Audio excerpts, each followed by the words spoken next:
Hi, and welcome to episode 37 of Peace Matters, a podcast on contemporary geopolitics and international relations. My name is Marila Huszcza. I'm a researcher at the International Institute for Peace. Today we're talking about one of the most popular topics in Austria's political debate this year, neutrality. Austria has marked the 70th anniversary of its neutrality in 2025. However, the meaning and the essence of neutrality is being increasingly questioned, especially after Russia's invasion of Ukraine in 2022, as it became a breaking point. In this episode, we explore what Austria's neutrality truly means, how it came to be, and whether it remains relevant in today's geopolitical landscape. This episode is recorded with the support of the Future Fund of the Republic of Austria. I hope you enjoyed the discussion. Okay. Hello, thanks for coming. We're speaking about neutrality today, and I have two most experienced speakers on neutrality in Austria, I would say, because this year, when Austria marks its 70th anniversary of the neutrality law, you've been given a lot of talks, discussions, explanations, interviews, whatnot, about how it works. And here today, to conclude this year of neutrality discussions, we will again talk about it, maybe a little bit more also about the European perspective on it, or the perspective of other European countries on Austria's neutrality. But maybe to start the discussion, I would like to start with you, Ralf, and ask how did it come about? Maybe very shortly, why Austria is a neutral country at all? I'll be as brief as possible. Second World War end, Cold War beginning, Austria somewhere in the middle. Geographically, in the middle between East and West, politically, closer to the Western camp, but at the same time, the Soviet Union had not fully given up on luring Austria into its sphere of influence. So neutrality was essentially, as it is often, also throughout history, it was often a compromise between bigger powers deciding whether one of them should have control over either a newly established country, such as, for example, Belgium when it became independent, or a country that is re-established. Austria is also under international law a very old country. Its history goes back, in a modern sense, as a subject of international law to the 19th century, was then, after World War I, established as the first republic, the post-monarchy Austria, and then in 1945 declared its independence again, but it was not fully independent because there were still Allied troops on Austrian territory. So, fast forward, 10 years later, it became independent, and neutrality was, so to say, depending on how you perceive it, either the price that Austria had to pay, that it could not fully decide whether it wanted to join any military camp. Back then, obviously, what was in the minds of those involved in the negotiations on the freedom and re-establishment of Austria were NATO and the Warsaw Pact. But at the same time, you can also say it was some sort of a gift, because it meant Austria could try to pick what it wanted to pick, could choose the good sides of being part of the Western camp, but at the same time also have good relations with the Soviet Union. So depending on what you think of neutrality, it was either a gift or an obligation or a price to pay to become independent again. Right, so it came rather out of historical circumstances. It wasn't very, deliberately, wanted or strived for by the Austrian government or whoever, yeah? There were several options, but the big, dark and negative elephant in the room was that Austria could have been divided, similar to Germany, into two parts. And then Austria would have had an Allied part that could have maybe joined even NATO, and a Soviet part that would have been incorporated into the Soviet Pact, into the Warsaw Pact, into the sphere of influence of the Soviet Union. And that was the main goal to prevent that. The main goal of the Austrian negotiators was to keep Austria small as it was. Remember, in the First World War, after the First World War, everyone was afraid, could Austria even survive such a small rump state after having been part of one of the European empires or the empire itself? And now, after World War II, everyone said, okay, such a small Austria would not be fully able to survive, and we only established unity. And even today, you can wonder, how unified is Austria really? If you compare Tyrol, in Carinthia and Styria and Vienna, do people really feel unified as being part of one big nation? But that's a different debate. But at the end of the Second World War, the main goal was to keep Austria unified. And secondly, and that was the proposal also by the Austrian negotiators, to say, well, let's have, and that's the Latin word of the meaning of the word neuter or neutrality, the Latin origin means neither nor. Neither in the Western camp, militarily speaking, nor in the Eastern Bloc camp.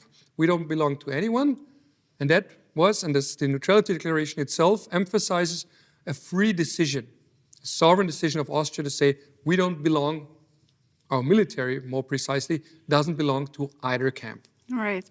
So maybe fast forward to 2025, there are a lot of things that happened on the way. The Cold War ended, Austria joined the European Union, and then of course Russia invaded Ukraine, so lots of things have changed.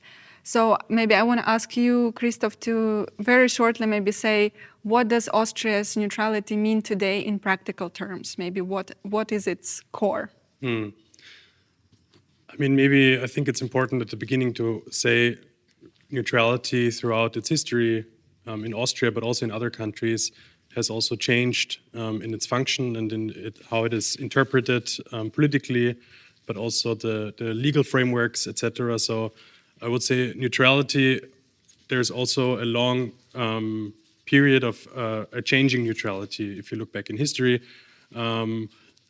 a monumental change for neutrality then especially came about with Austria joining the European Union, but already prior to that, Austria, in political science terms, you speak of an integral form of neutrality and a differential form of neutrality. Austria has further and further moved away from an integral form of neutrality, which is kind of all-encompassing, where you also have to be very much aware of economic factors, of political factors. You need to try to not go into any sort of dependencies that could, in a scenario of war in another country, for example, could compel you to become part of this greater war. But this is integral neutrality, which Austria is not. Yes, exactly. Okay. Which it was much more in the past, from 1955 onwards. Austria practiced a much stricter form of neutrality. Already from the beginning, not as strict as Switzerland, which, for example, did not join the United Nations until, I think, 2002, out of fear that their membership in the United Nations, in the system of collective security, could infringe upon its neutrality. Austria already in 1955 went on a quite different path. So if you compare Austria especially to Switzerland, Austria has been always much more open to kind of interpret its neutrality in a different way or form, to kind of be able to more incorporate also systems of collective security and as we now see with the European Union, even collective defense. So as I mentioned, the biggest change to Austrian neutrality was joining the European Union. A few years before that, Austria has already changed its stance on neutrality in a way that made council decisions at the United Nations level kind of the baseline for its own decisions in foreign affairs. So if there's a UN Council decision, Austria would say it's in line with our neutrality because there's a UN Council decision for that.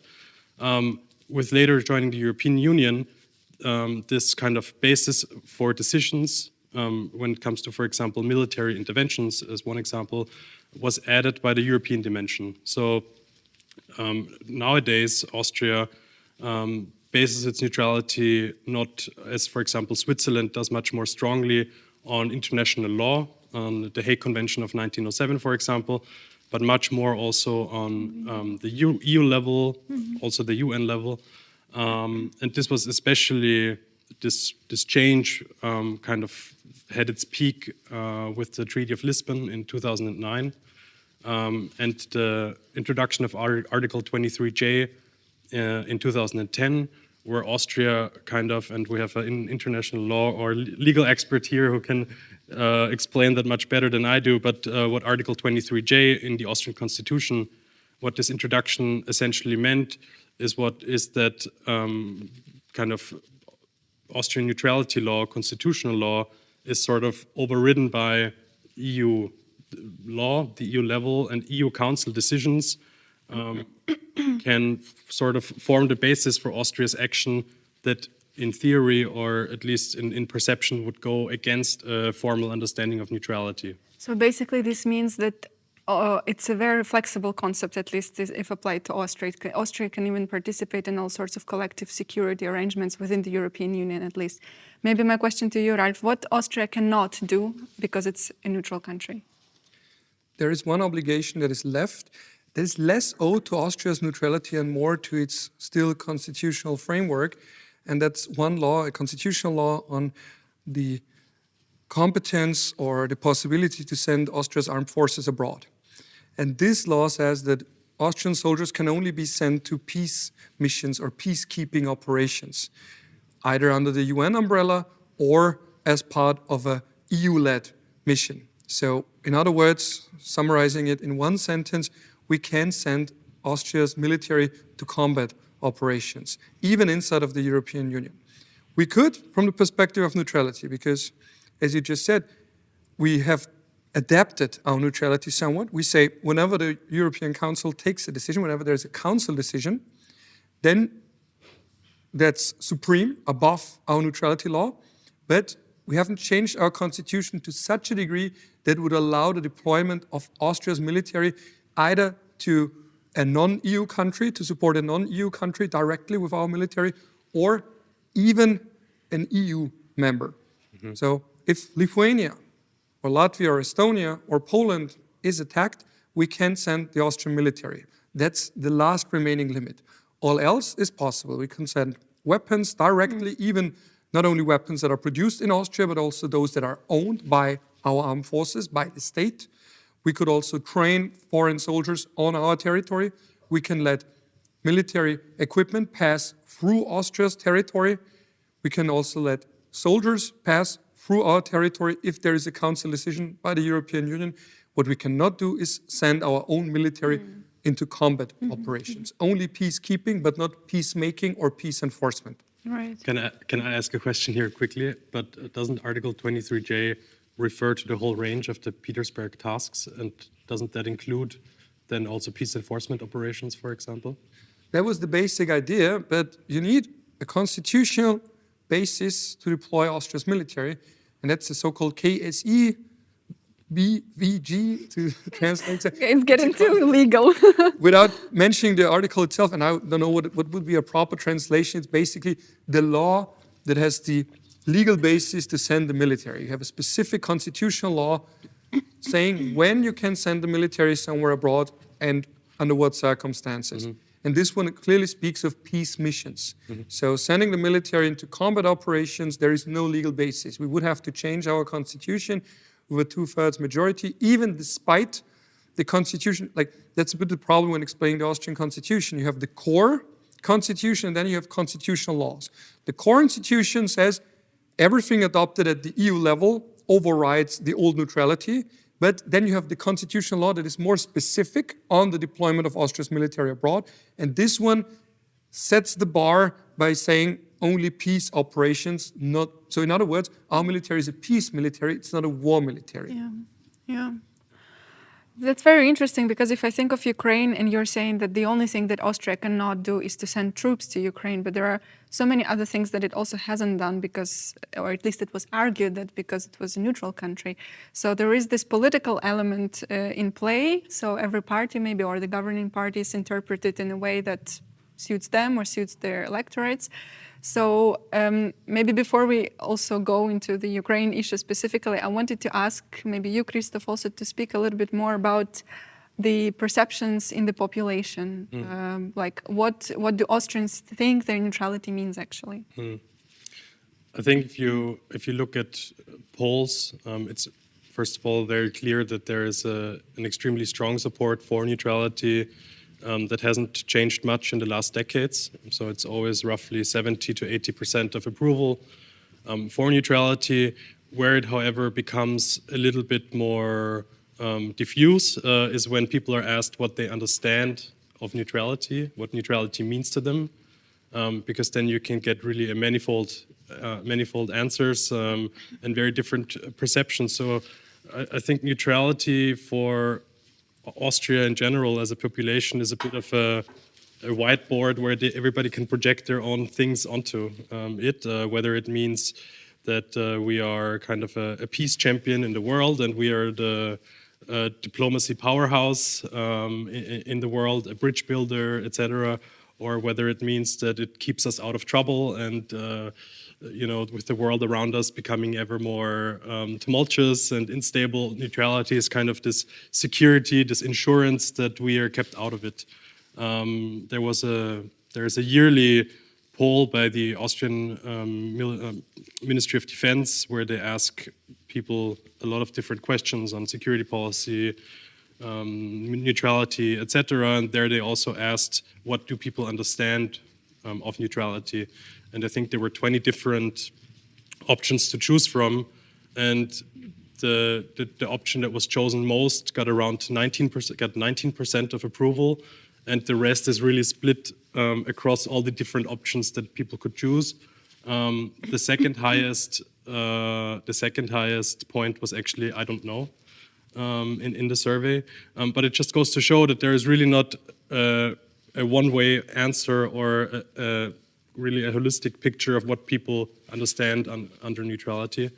And I think generally a reason why neutrality is such an abstract kind of subject in Austrian society, it's partly maybe also because it has been neglected for quite a long time. I think after Austria joined the European Union, there was kind of this end of history sentiment that you had all over the world, or at least all across the West, kind of also fed this notion of becoming complacent with also Austrian neutrality. It was the time of EU membership. I think also politicians in Austria were kind of happy to outsource foreign policy, security policy somewhat to the European Union level, to Brussels, and not engage themselves and also the society as much with questions of Austrian foreign and security policy, neutrality, etc.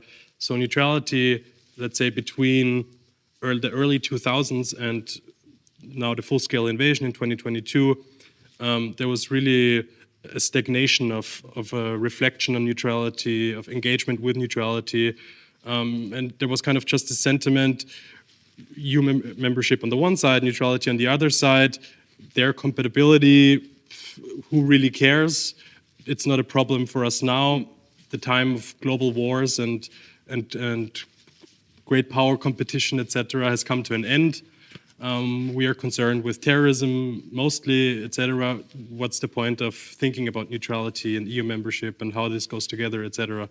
So I think neutrality has been somewhat depoliticized and stagnant in terms of adapting also to new realities. And what we see now is kind of history coming back at us with full swing, and we're now here being now an EU member, but also still neutral, and we never really talked about how do we bring those two things together.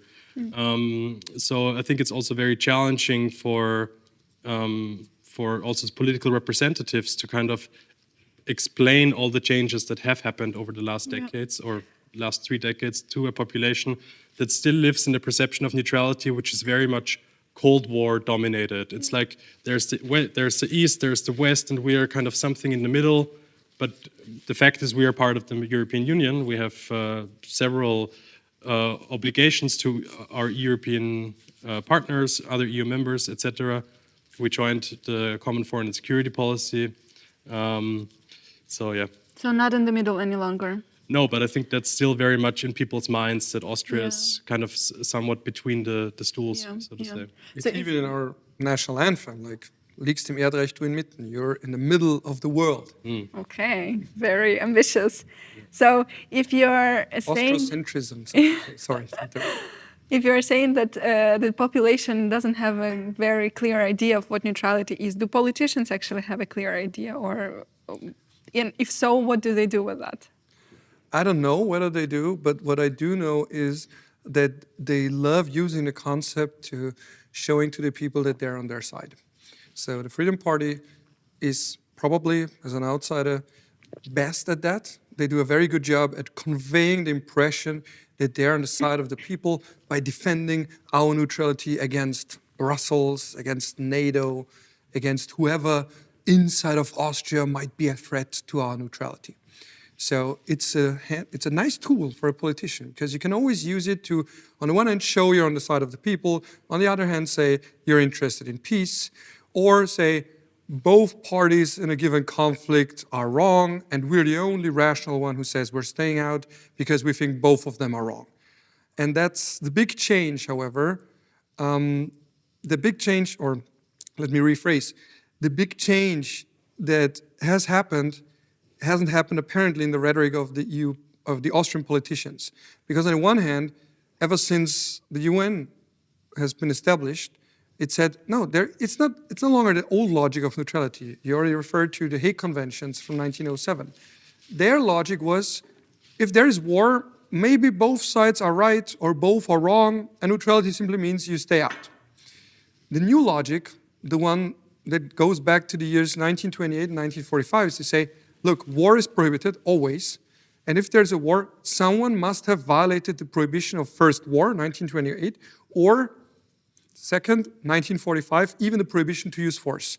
So the old logic of saying both might be correct or both are wrong no longer applies. Because in most wars ever since 1945, those between states, we can say who started and who defended itself. In those wars where we can say that for sure, their neutrality still makes sense.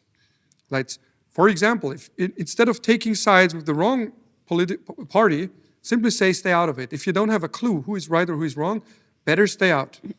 For example, Austria's foreign policy, I would recommend, as an outsider, India, Pakistan. Like, we don't have stakes there. We, as far as I can tell, don't have that much expertise. Or even if we do, we're not that involved to say, okay, who exactly is right and who is wrong. Or Six-Day War. Until today, historians have a dispute. Israel de facto started it. Was Egypt about to start the war? Were they just faster? Were they acting preemptively? Here, why not simply say we're neutral instead of saying this one is wrong, this state is wrong, and the other one is only defending itself. But that's the exception.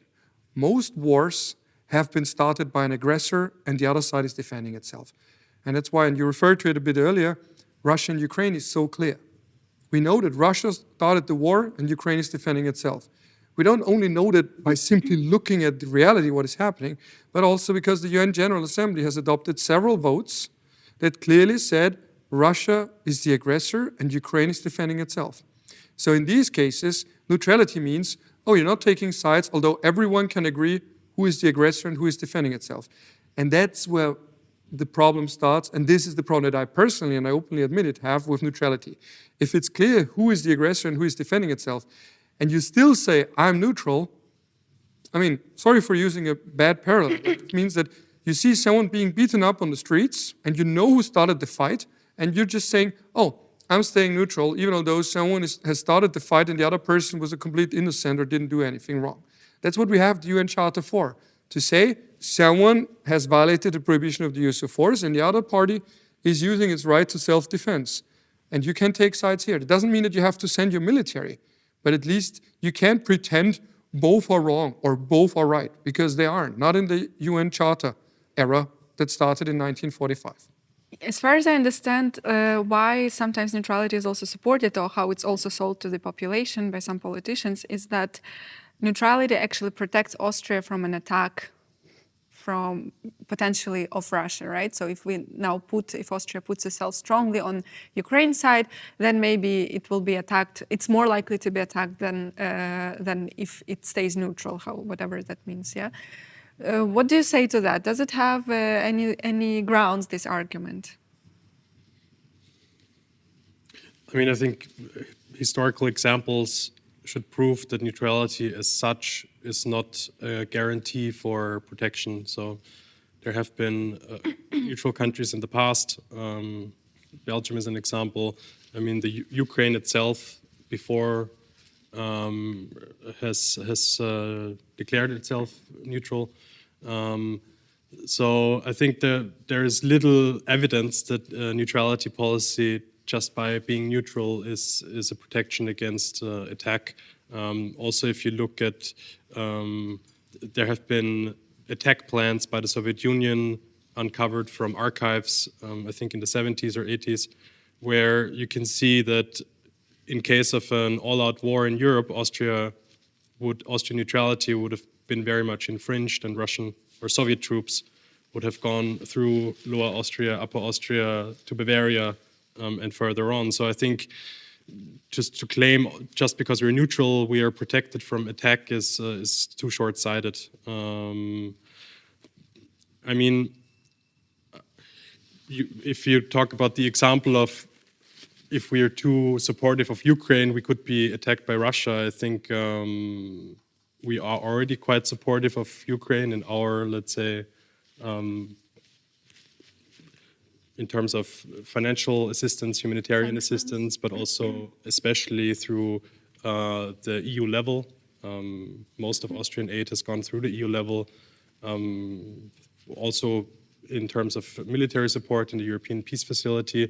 So there has not been an attack by Russia yet, which is not a good argument, but still I think the argument of protective neutrality as such is yeah, a rather short-sighted one. I think it's what you then do with your neutrality policy. If we talk about neutrality, then it's about deterrence, for example. You have to, as a neutral state, build up a credible military that can also deter a potential aggressor, to kind of make the cost of infringing neutrality as high as possible, but also through other means. I think in Austria, especially in the 70s during Kreisky, it was kind of it was the strategy of increasing the appeal of Austrian neutrality as much as possible. For example, bringing the United Nations to Austria by being very active on a diplomatic level, East-West dialogue, but also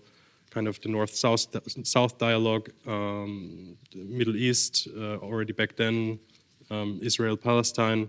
So kind of by increasing the appeal of Austrian neutrality by being very active on a diplomatic level was kind of the strategy to increase the security of Austria.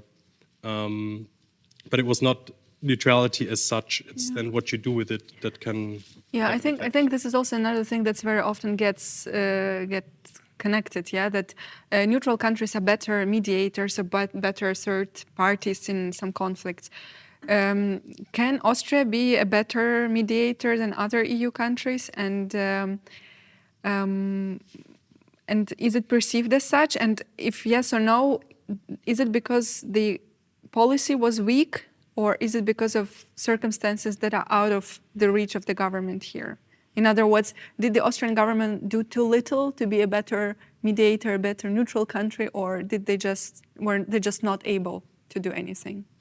If I may add just one sentence, the counter-argument would be obviously Sweden and Switzerland during World War II. And that's the argument, or these are the examples most people refer to when saying that neutrality might protect the country. So Switzerland, although being similar to Austria in the middle of the earth, or at least in the middle of Europe, not having been dragged into World War II, or Sweden also having managed to stay out of it. But then the counter-arguments are the numerous neutral countries that were invaded by Nazi Germany. And if I may add just one sentence, now that I said Nazi Germany wanted an absolutist neutrality. So they said neutrality even means that a country has to censor the opinions of its own people and cannot even condemn an aggressor, and even has to censor that people cannot, in the press, for example, criticize Nazi Germany and its government, for example. So it had an expansive and hyper-expansive interpretation of neutrality. And Sweden and Switzerland, despite having managed to stay out of it, they paid a high moral price. Because after World War II, when the United Nations, I mean, that's where the name comes from, they were united against Germany, when they then looked at each other and said, okay, we were the united ones, they looked at those countries that were not part of this alliance against Nazi Germany. They looked at Nazi Germany, Japan, Romania, Hungary, Slovakia, those who were fighting on the side of Nazi Germany or together with Nazi Germany. And then they also looked further and saw, wait a second, there were a few countries that were neither in the German camp or in the Axis power camp, nor in our camp. And then they said, okay, where were you guys? What did you guys do? They tried to say, okay, we'll be a bit friendly with the aggressor. It's like Sweden. And that's why Kreisky didn't have a problem with the concept of neutrality, but with the word. Because he said he doesn't want neutrality to essentially amount to neutralism. That's the problem he had. In exile in Sweden, he experienced that Sweden wanted to stay out and said, oh, we'll try to be friends with the aggressor and with the United Nations or the allied countries fighting against Nazi Germany. He didn't like this policy. And after World War II, most countries, the United Nations themselves, didn't like the concept. That's why the UN Charter doesn't have and leave any space for neutrality, although it did accept neutral members, obviously, like Sweden, like Finland, like Ireland, Austria itself, or Sweden, as you said, in 2002. Sorry for having answered a question that you didn't even ask, but I found it so important to mention also those countries that did and that are referred to as having benefited from neutrality during World War II. Right. Concerning the question of a mediator, I'll be brief. What matters most is not your status, but resources. If you look at most negotiations, they take place whenever a country says, we take money into our hands and spend it. We spend it on nice hotels, infrastructure, so that those who negotiate feel comfortable.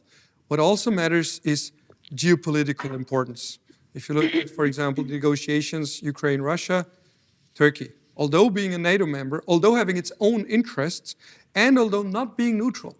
I mean, Ukraine does receive military support from Ukraine, but nevertheless, talks did take place in Turkey. Why? Because Turkey is regionally affected. Plus, Turkey has the second largest military in NATO. And third, because they took the initiative. So I do have the impression that people sometimes say, it's enough to say, we're neutral, come to us, negotiate in Austria. Maybe it was at a certain point in time when we were right at the edge of the Western world politically, not militarily. But today that's not enough. Today there are many more countries, there is much competition, and there are many countries with a bigger or with a better claim to say, come to us. And last but not least, we also have to differentiate between mediation and good offices. People often talk about Austria being a mediator. What they really mean is good offices. Good offices simply means you provide infrastructure, but you don't sit at a negotiating table because Austria is too small and insignificant to be sitting at the Iran talks, for example, or talks between Russia and Ukraine. So we host, but like a good host, we say, here's the food, and we leave the room again. That's our real role. No longer as a mediator. For that, we're not important enough, so to say. And I can't stress it often enough, when it comes to mediation, there is so much competition today. When the UN was founded, it had 51 members. And when Austria joined, around 63 or so, I don't know the exact number, but at least way less countries than today. Today, the UN has 193 countries. So much more competition. And many countries are happy to say, please come to us, negotiate in our capital. We also have nice hotels. We also have money to spend. Last week, and I do not stop talking, although I repeatedly said I would, but 2 weeks ago, there was, for example, a conference by Azerbaijan. And Azerbaijan is very often taking the initiative and saying, we have good relations with China, we have good relations with Turkey, we even have good relations with Israel, we have good relations with the US. We're also geographically not in the West, so why not come to Baku to negotiate? And it's just one out of countless examples of countries who have a good claim, who can make good PR to say, please feel free, come to us, we will host a dinner, but we won't sit at the table while the big boys, so to say, negotiate among themselves. Just maybe to quickly back that up, there was a study in the 90s, I'm missing the name of the author now, but it was a team of authors. What they did was they looked at, I think, a bit over 1,000 instances of providing good offices and mediation in international relations over the last 4 or 5 decades, and they couldn't find a significant connection between neutrality and either even getting into the position of hosting such talks or even mediating themselves and then having a successful outcome of such a mediation. So in neither of those categories, neutrality kind of could make a significant difference. So to kind of back up what Ralph said, it really is about political will, political clout, and the resources behind it. And I think in all of those three categories, Austria has not put enough weight on the table over the last decades to really play a more meaningful role here. Okay, so to me it sounds that it's neutrality is more or less, as I hear you, irrelevant, and also it's not very much practiced and only used as a political rhetorical tool to, get support from the population, or at least pacify them. I think we were not that critical. I think that, if I may interrupt, just to clarify, it can play a role, and I said that, and I want to emphasize it again, it can play a role whenever you either don't have expertise, and maybe I was a bit too harsh. I don't know whether we have enough expertise in India, Pakistan. I'm sure there are enough diplomats who know a lot about the conflict. What matters more is that we don't have high stakes here, so it does make sense whenever you either can tell who is the aggressor, who is defending itself, or when you're really completely disinterested. And last but not least, even if you are, you could still make the argument if it's clear, again, who is the aggressor and who is not. Even if you're not affected directly, it's still, we call it in international law, erga omnes. The prohibition to use force is owed to the whole international community. So everyone has some sort of interest that no illegal war starts. But it may play a role whenever either it's not clear who started, who is the aggressor, who is defending itself, or when, for example, the European Union as a whole can also be neutral in some conflicts. If, for example, let's imagine horror scenario, US clash with China, a military clash, the European Union would probably try to stay out of it as much as possible. Because again, the impact of sanctions, for example, if we impose sanctions on China, China would immediately say, oh, you're imposing sanctions on us. Okay, look where else you get your essential medicines, for example. We're dependent on China to a large degree when it comes to industrial products or medication. So I'm pretty rare, technology, solar panels. So I'm pretty sure the European Union would try to stay out of it and trying to stay friends with both. So neutrality still might play a role, but I think the specific Austrian neutrality, this role has been substantially reduced and sometimes amounts to, and there are all the accusations, free riding or being reluctant to take sides or to say who is wrong, who is right. And this type of understanding of neutrality, I disagree with. Not with neutrality per se or under all circumstances, but when it's clear who started a war, who is defending itself, and you still don't want to be vocal, you still think it's better if you stay even rhetorically out of a conflict. That, for me, is an understanding of neutrality that I can't agree with. If I may just add one thing to that, I think we should generally ask ourselves if neutrality is still the best term to describe what Austria today is in the international relations. I mean, it was just referred to, we have significantly reduced our neutrality also in a legal sense. We are today sort of, when it comes to Austria's role in the world and our foreign policy, our security policy, we're not, before we were one-legged, neutrality was kind of the bedrock. From that we kind of, all the other aspects of our foreign policy, security policy were kind of functions of our neutrality to some degree, you could say. But today that's not the case anymore. We're today standing on two legs, you could say. So you have a European Union leg, European solidarity, and the neutrality leg. And so we're today, you could call it a hybrid regime, sort of. I think we're still not so certain, especially on a societal level, how to properly walk on those two legs. So how do we really bring membership in the European Union and European solidarity and our neutrality together, that they function harmoniously also when it's tested, as it is at the moment. I guess the Ukraine, the invasion in 2022 was a turning point, like a complete turning point. It really was, because before that it was kind of irrelevant. Does it go together? There's no war. Article 42.7, which we haven't mentioned today, it's the mutual assistance clause in the European Union, bringing up the question, is the EU already a military alliance? I think there are conflicting perspectives on that. Ralph, you know more on this debate, but so also here we already have to ask ourselves if we are part of the European Union. The European Union is moving closer to a military alliance, to a defense union, what does that say about us as a neutral country? So yeah. But maybe to this discussion, because I'm not really like very much into it, but how I perceive it is that the argument is, okay, the European Union is moving to an alliance, and so Austria needs to step up its game. But at the same time, I'm asking myself, does the European Union really move into an alliance? Because there is so much disintegration in the European Union. Okay, you have coalitions of the willing, but a lot of things, a lot of security and foreign policy provisions are not reformed. There is,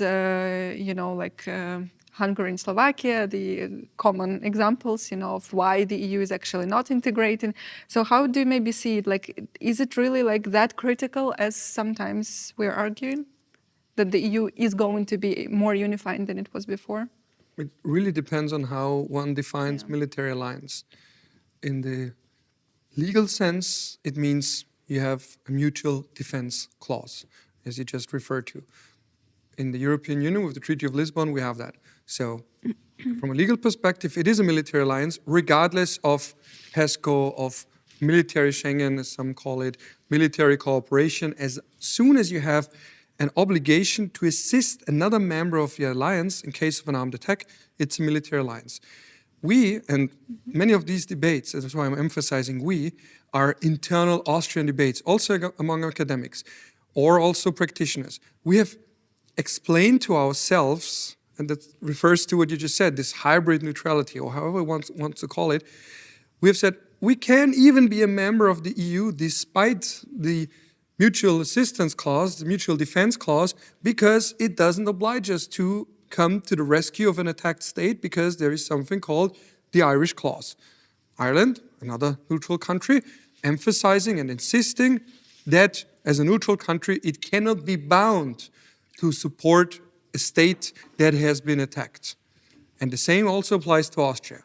We can, but we don't have to. So we say it's an asymmetric military alliance that we benefit from. If we are attacked, others will help us, at least the non-neutral states. Whether militarily, by the way, is also not explicitly stated in Article 42.7 in the military defense, in the mutual defense clause. But at the same time, we could, in theory, always say, oh, we're neutral. Sorry, our Estonian friends. Sorry to our Polish friends. Sorry to our Latvian friends. We're neutral, we can't help you. What I think, and what is at the moment, not in the future, at the moment most important is the question, where are we when it comes to our most vital role, and that's the passive role. As of now, because our military is not the strongest ever, our role, that one that is expected from other EU countries, is not to support troops, not to send thousands of soldiers into combat.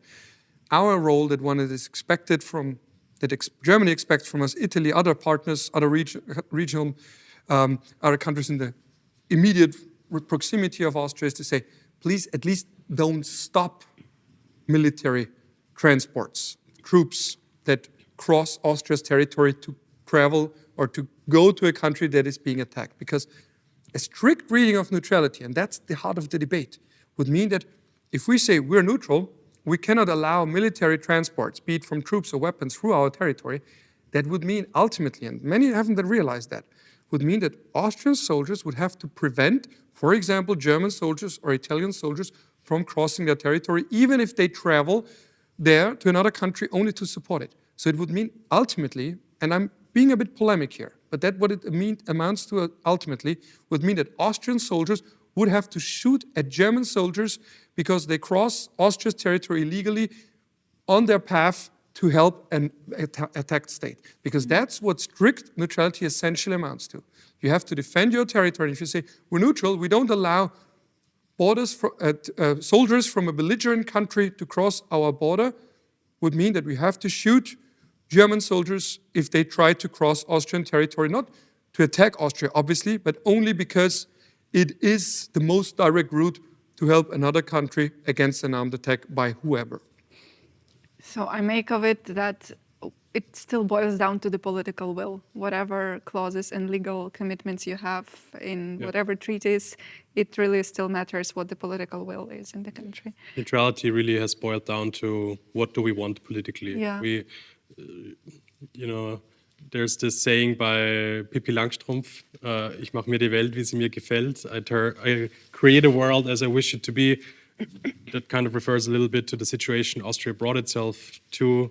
We are kind of benefiting from collective security and collective defense in Europe, but we can choose, legally speaking, choose how much we would actually also want to contribute to it. Yeah. And if we Austrians say we don't want to contribute anything to it, then legally speaking, there's not much other countries could do. However, you also have to take into consideration the political cost that would come with Austria standing by and not supporting other EU member states if really push comes to shove. So a few years ago, this was also in a publication by the Austrian Ministry of Defense called the neutrality risk. What happens if Austria is not in a position, especially politically, to assist another EU member state or the EU as a whole in a mutual defense scenario, and what would this mean in turn for Austria's role and reputation in the European Union? And we made a survey at the EIS last year where we asked European experts on their perception of Austrian neutrality, and one of the questions was whether they would believe Austria not providing any form of military support would have severe negative consequences for its image and standing in the European Union, and a bit over 80% strongly or agreed with the statement that there would be significant cost for Austria. I actually read the study. It was very interesting and helpful for me to prepare for this discussion. But I wanted to ask you also about the current foreign minister, because she seems to be full of force and desire to somehow change this passivity, and she's been very active. It's been very visible. But my question is how do you perceive her aim is? Because she doesn't, as I understand, because of this societal consensus about neutrality, she cannot even say out loud, or doesn't want to say it out loud, that it should be changed somehow. But she initiated some citizens' discussions, as far as I know, on the issue and so on. So where does she stand on that, and what is her goal? I mean, I can maybe begin by saying that I before referred to the kind of period mid-2000s until very recently where there was really a stagnation and a lack of discussion on neutrality. There's a great website by the Momentum Institute, it's called Parlagram, where you can put in a word and then you see how many times this word was mentioned in parliamentary debates in Austria in the last 70 years or so. And you can really see that the word neutrality between 2002, 2003 and 2022 made the curve hit the bottom during the whole period, because there was literally no discussion on neutrality in parliament, and therefore also not in the media and elsewhere. So I think the realization that you have to bring this topic to discussions, to debates in our society is one that is extremely important, which is why I think it's extremely good that she has taken this initiative, because it really is long overdue. We need to have more debate in Austria, maybe I should say informed debate in Austria about what our neutrality means today, what it should mean in the future, how we should interpret it against the background of our EU membership, et cetera, et cetera, et cetera. What do we do if Poland gets attacked? Very specifically, those kind of questions I think are very important to deal with, to kind of reach an interpretation of neutrality that maybe you can't take all the 9 million people on board that live in Austria, but at least a substantial part of our society to agree on what does neutrality mean, where do we want to go from here, etc. We're extremely far from that. So the initiative that she started, I think it was 3 kind of public fora with around 100 people, very good, but by far not enough to really spark a whole of society debate, etc. I'm not going to go into what they should be doing, but it's a very good start. But I think media coverage hasn't been substantial. I don't think there was much controversy around those fora. They didn't, I think, spark the debate that is necessary, but it's a good start in the right direction, I would say. Any thoughts on that, Ralph? Austria is very much inward-looking, so we always use world politics as an opportunity to talk about ourselves and talk with ourselves, to have a debate within Austria about, for example, neutrality. So the real question basically is not neutrality, the real question is, where do we stand? What do we think? What can we do? What would we do if, for example, there is a kinetic attack on Poland or on Latvia or Estonia, to name the prime examples? So we should talk a bit less about neutrality and more about security policy and where we are in the European Union. What I find interesting about the current government is that we could have had a completely opposite government. Remember, not too long ago, it would have been realistic that the Freedom Party has the Chancellor and maybe even the Foreign Ministry. As we said earlier, our legal framework is very fuzzy in the sense that it's not clear as to whether we want to be absolutely neutral or act in solidarity with the other EU countries or with certain EU countries. I mean, you could also say, if you, for example, have a Freedom Party-led government, you could also say, oh, we're acting in solidarity with Hungary, now Slovakia, and also Czechia, and say we're closer to them, and they are more pro-Russian. Officially, they say they're more neutral, but unofficially, they're more pro-Russian in their stance. So it shows you that depending on who sits in the foreign ministry, in the Ballhausplatz, or in Minoritenplatz, or who sits in the chancellery, Ballhausplatz, Austria's foreign policy could be either completely at the pro-EU solidarity side or in the almost absolute neutrality side. So either neutral or solidarity, neutrality, solidarity. These are the two poles. We're now closer to the Western camp, Western in the traditional sense, meaning excluding Hungary, Slovakia, and Czechia. Poland is a different question, could also switch or change its foreign policy, but that's a different debate. But now we're more in the camp Germany, Italy, to the surprise of some, France, and so on and so forth. France could also change, depending on who wins the next presidential elections. Maybe we have a pro-Russian French president. Who knows? But for the time being, she's in the old Western camp, plus the Latvians, the Baltic states and Poland, without challenging neutrality per se, but it's not necessary. Because the debate, neutrality, yes or no, although we sometimes have it over and over again when journalists want to write a story, they write a story about NATO, because it's not a neutrality yes or no debate, it's always the NATO yes or no debate. But that debate is now more or less irrelevant for the time being, because even the US has de facto pulled itself out of NATO to some degree. I mean, remember the recent proposals concerning Ukraine, the US itself explicitly said they will act as a mediator between NATO and Russia, as if the US was not the most important, most influential member of NATO.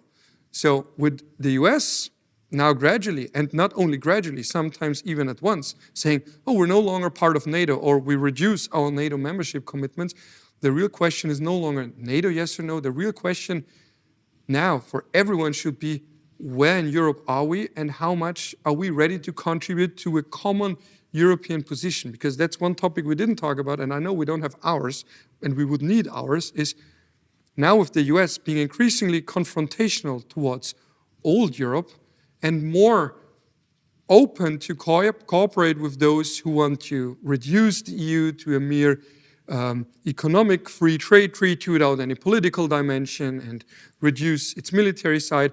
I mean, if I were US president, I would do the same thing if I was a purely geopolitically motivated president and try to divide Europe, because the more divided Europe is, the weaker it is.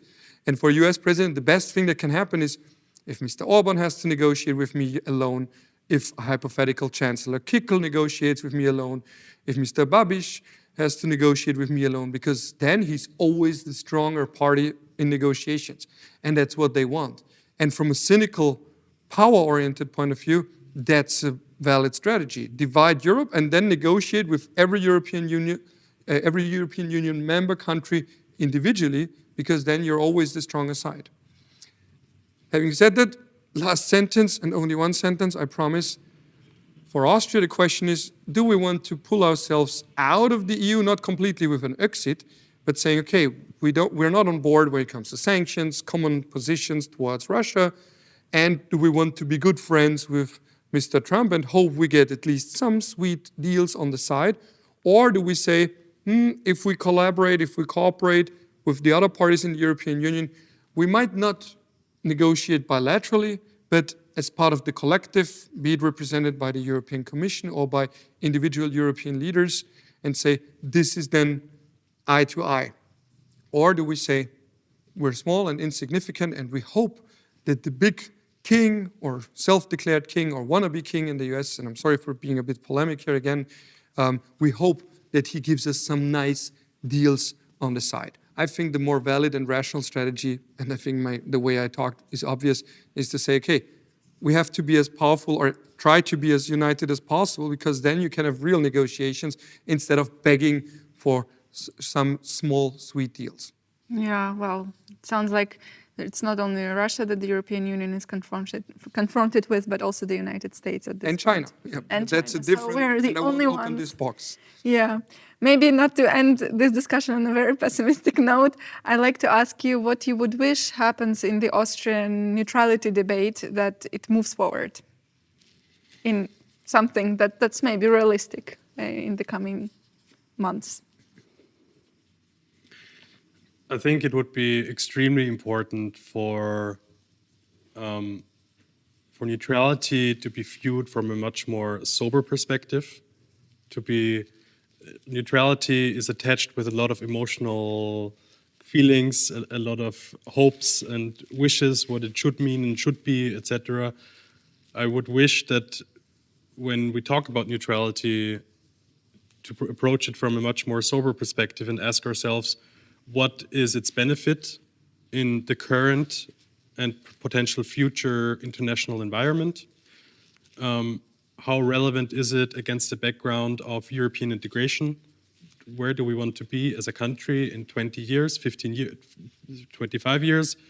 Do we want to be part of a European Union, an ever closer union, etc., or not? And what does it mean for our neutrality?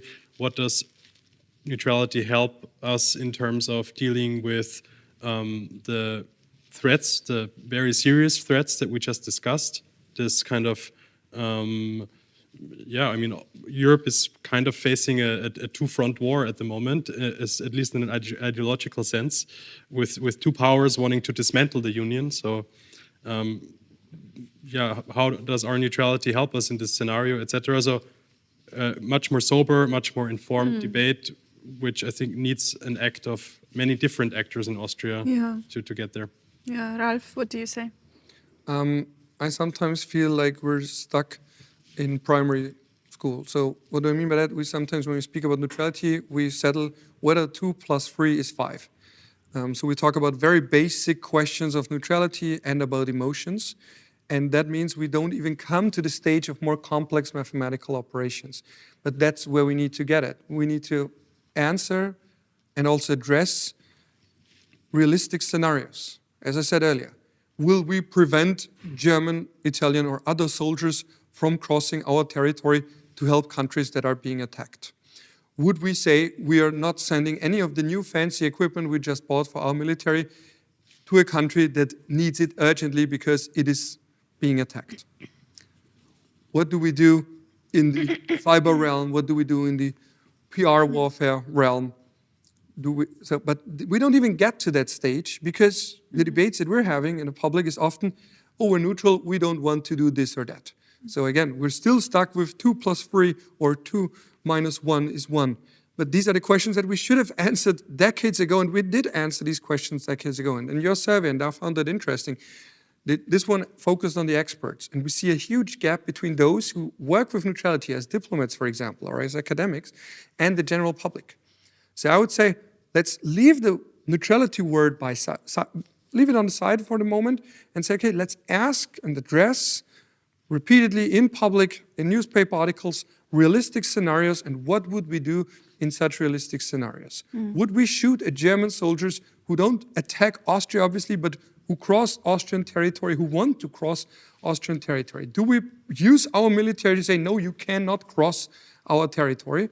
Or would we say, okay, we allow you to cross our territory, we remain passive if we're not even active in the first place? So so much about the more informed debate. And last item on my wish list is, again, and I can't stress it often enough, let's talk less about neutrality. And I know that sounds absurd, and even I just published a book in German that has neutrality in its title, and at the end of the book I said we should talk less about neutrality and more about security policy and what are the current threats, what are the future threats, and how are we going to deal with them.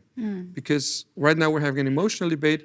And Christmas is only 1 week away. If there is one wish I may ask for Christmas, for Santa Claus, or whoever else. Going back to primary school. Would be, let's talk about realistic scenarios and less emotions and more, as sad as it is, realistic scenarios and a sober debate, because the topic itself is emotional enough, but to address emotional topics such as what are the threats to Europe, to Austria, we need non-emotional answers to emotional questions. So Austrians need to face the reality soberly. And especially, dark as it is. Sorry. And especially also, if I may add, political parties. I think there has been a lot of hiding and waiting and not saying too much and only saying positive things about neutrality because it could provoke someone and maybe we lose 2% in the next polls, etc.